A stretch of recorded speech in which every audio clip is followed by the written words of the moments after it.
Well, we were speaking about the Tupac situation. I recently interviewed Leon, the actor. Yeah. He a smooth brother, ain't he? I think that might be the coolest man I've ever Leon's talked to. so smooth. He's the smoothest, coolest man. Yeah, People are like, why was the energy a little off? I said, he's just too smooth. I can't keep up with it. He's too cool. He hangs out with the heavyweights. Does he? Bob Johnson. Oh yeah. My favorite guy in the past. Oh my God, I can't remember. Butch Lewis. I mean, he hangs out with the bad. He's a cool. Oh yeah. Trust me, I know him through Robert Townsend, but yeah, right. He would talk to you like, yeah, it's like you're not worthy of talking to him. Like, yes, yes. How you doing, brother? Enough of that. Oh yeah, no, he would sit there and like, no, that's not how it went. That's not how. Yeah. No, I wouldn't say that. I wouldn't say that. He's very, very cool and very. He sat behind Tupac at that Tyson fight. They just happened to have seats by each other. Right. I said, how was Tupac in his final moments, not knowing what was about to happen?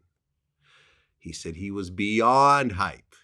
He was screaming at the fucking refs, calling Bruce Seldon a bum, to the point where like the refs would turn around and be like, hey, like, we're trying to have a fight here. You want to get in here, Pop? You want to get in here? Tyson had called him up because he was like doing a song for Tyson for like, whatever else. Tyson even felt, in our interview, he even said he felt bad. He kind of blamed himself in a way that Pac got killed because he was pushing for him to come down to the fight. But everybody was going to that. Yeah, everyone was going to that fight. So I said, how was he? He said he was just beyond worked up. And, he said, and what appeared like is he took that energy out into the lobby, and that's when he saw Orlando, and then boom. What was the vibe like in terms of him? Like, because he obviously did not know what was about to happen. Be honest with you, man, he was beyond rambunctious. I mean, he was yelling at the referee to the point where the referee could hear him. He was calling the other guy a bum. It was like he was going off. I mean, he had a lot of energy that night. And so I guess whatever happened spilled out into the lobby. And then from there, I remember we were all out and we got the news. And, that was rough. You gotta say, but Pac was either on 10 or on 1. You know what I'm saying? He's either on 10 or 1. He's like chilling. Hey, y'all hungry? Or he's shooting 2 cops. Huh? Or he's shooting 2 cops. Nothing in the middle. There was nothing. I never Pac sleeping. I never saw Pac sleeping. Like, he didn't sleep. I'm going to sleep. No. It was like, no. He's either writing poetry.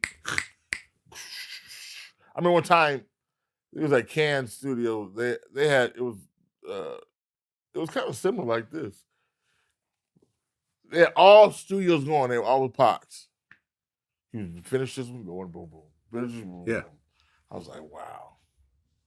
Oh, yeah. No, I remember Edie, he said something interesting. He said that when they were working on Machiavelli, he said Hail Mary came from what they called the whack room.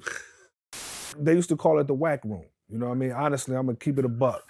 You know what I mean? But these were all talented musicians. You know what I mean? Daryl Harper played the piano like nobody. The whack room. They used to call it the whack room, and that's fucked up because what we brought up out of there wasn't whack. You know what I'm saying? What Pac brought up out of there is 5 times platinum.